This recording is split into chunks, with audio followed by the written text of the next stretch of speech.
लाभ और हानि, प्रॉफिट एंड लॉस। देखो, लाभ और हानि हमेशा 3 बातों पर डिपेंड करता है। नंबर 1 क्रय मूल्य, नंबर 2 विक्रय मूल्य, नंबर 3 सूची मूल्य। ठीक है, क्रय मूल्य को लागत मूल्य SCP, विक्रय मूल्य को सेलिंग प्राइस SCP बोलते हैं, और सूची मूल्य को मार्क प्राइस या अंकित मूल्य बोलते हैं। ठीक है, लाभ कब होता है? जब सेलिंग प्राइस यानी कि विक्रय मूल्य अधिक हो और क्रय मूल्य कम हो। तो सूत्र क्या बनेगा? लाभ बराबर selling price minus cost price. ठीक है, CP। और हानि बराबर क्या होता है? जब CP अधिक हो और सेलिंग प्राइस कम हो। तो हानि बराबर क्या होता है? क्रय मूल्य माइनस विक्रय मूल्य। ठीक है, यानी प्रॉफिट परसेंट यानी कि लाभ परसेंट बराबर, लाभ परसेंट बराबर क्या होता है? प्रॉफिट बटे CP इंटू 100, यानी लाभ परसेंट बराबर लाभ बटे क्रय मूल्य इंटू 100। ठीक है, अब लॉस परसेंट यानी हानि परसेंट बराबर क्या होता है? लॉस बटे CP इंटू 100। ठीक है, अब बढ़ते हैं सवाल की ओर। ठीक है, सवाल देखो, सवाल क्या बोल रहा है? सवाल बोल रहा है, एक वस्तु को 630 रुपये में बेचने पर एक विक्रेता को 12.5% का लाभ होता है, तो वस्तु का क्रय मूल्य ज्ञात करें। ठीक है, देखो 12.5 यानी 12 से 1/2, 12 से 1/2 की फ्रैक्शन वैल्यू कितनी होती है? 1/8। ठीक है, यानी कि 8 क्या है इसका? CP, 8 CP है, तो लाभ कितने का हुआ? 1 का। अगर 8 CP है, 8 क्रय मूल्य है, 1 का लाभ हुआ, तो बेचा कितने में होगा? 9 में, 9 में बेचा होगा। तो हकीकत में कितने में बेचा? 9 की वैल्यू किसके बराबर है? 630 के बराबर, यानी कि 630 के बराबर। तो 1 की वैल्यू कितनी होगी? 70। जब 1 की वैल्यू 70 है तो पूछा क्या है? क्रय मूल्य। क्रय मूल्य पूछा है, तो क्रय मूल्य कितना माना था मैंने? 8। 8 की वैल्यू, 1 की वैल्यू 70 है, तो 8 की वैल्यू कितनी हुई? 8 7 56। आंसर कितना आया? 560। ठीक है, अगला क्वेश्चन क्या बोल रहा है? अगला पढ़ो।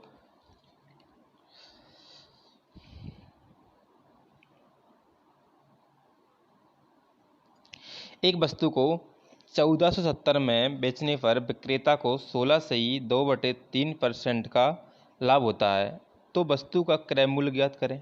ठीक है, देखो फ्रैक्शन का मान क्या है? 16 से 2/3 की फ्रैक्शन वैल्यू कितनी है? कितनी है? 1/6, यानी कि 6 CP इसका, 1 का लाभ हुआ, तो SP कितना होगा? 7। SP कितना है? 7, लेकिन हकीकत में SP कितना है? 1470। 7 की वैल्यू कितनी है? 1470। तो 1 की वैल्यू कितनी है? 210। 1 की वैल्यू 210 है, निकालना क्या है? क्रय मूल्य। क्रय मूल्य कितना माना था? 6। तो 1 की वैल्यू 210 है, तो 6 की वैल्यू कितनी आएगी? 1260। ठीक है, आगे बढ़ते हैं। आगे क्या बोल रहा है? आगे बोल रहा है, एक व्यक्ति अपना सामान 8 से 1/3% लाभ पर बेचता है। यदि वस्तु का विक्रय मूल्य 65,780 है, तब क्रय मूल्य ज्ञात करें। ठीक है, करो, सवाल सरल है बिल्कुल। देखो 8 से 1/3 की फ्रैक्शन वैल्यू कितनी है? 1/12, यानी कि 12 कितनी? 12 क्या है इसका? CP 12 है, CP 1 ने 12 मान लिया, और लाभ कितने का हुआ? 1 का। अगर 12 में खरीदा और 1 का लाभ हुआ, तो बेचा कितने में होगा अपन ने? 13 में। 13 में बेचा हुआ, हाँ या ना? ठीक है, देखो 13 की वैल्यू कितनी है? 65,780। अगर 13 की वैल्यू 65,780, तो 1 की वैल्यू कितनी आएगी? 5,460। पूछा क्या है उसने? क्रय मूल्य। क्रय मूल्य क्या माना था अपन ने? 12।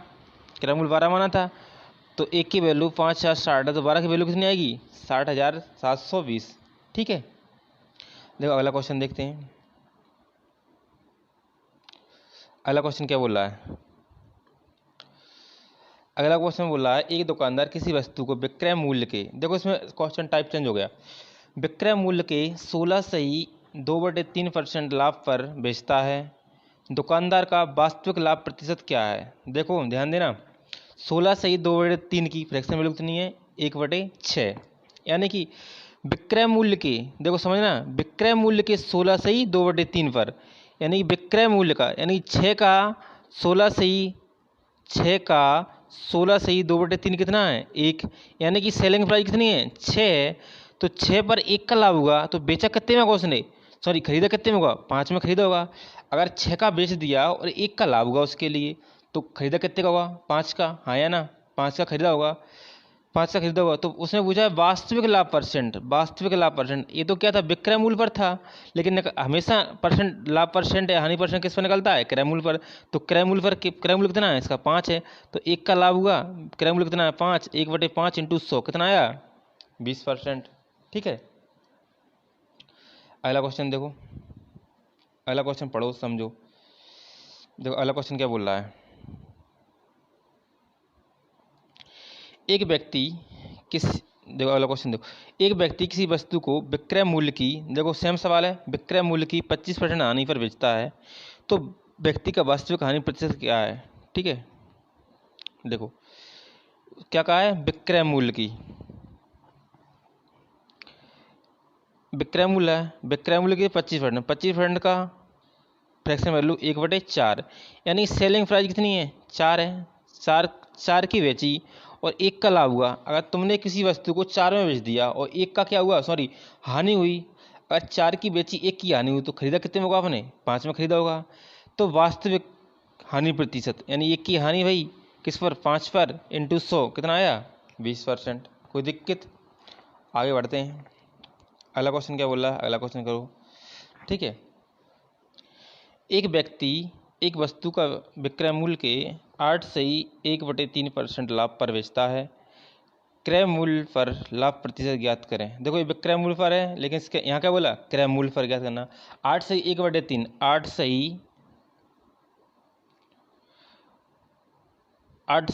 1/3, ठीक है, कि फ्रैक्शन वैल्यू कितनी है 1/12, यानी 12 में बेचा, 1 का लाभ हुआ तो खरीदा कितने में हुआ 11 में। लेकिन हमेशा लाभ या हानि परसेंट किस पर निकलता है क्रय मूल्य पर। 1 का लाभ हुआ क्रय मूल्य इंटू 100 कितना आया 9 सही 1/11। ठीक है, अगला सवाल देखो, अगला क्या बोल रहा है, एक रेडियो को 10% लाभ पर 990 रुपये में बेचा गया, यदि इसे 890 रुपये में बेचा जाता तो कितने का लाभ या हानि होती। ठीक है, देखो कितने बेचा उसने 10% लाभ पर, यानी कि 10% की फ्रैक्शन वैल्यू कितनी है 1/10 है, 1/10। तो 10 का सीपी कितना मान लिए 10 सीपी उसका, 1 का लाभ है तो बेचा कितने में उसने 11 में।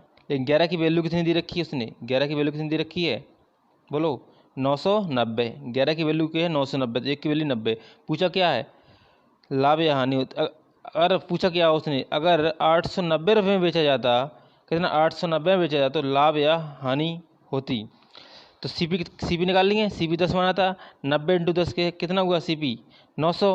अब कितने बेच रहा है वो 890 में, कितना 890 में बेच रहा है।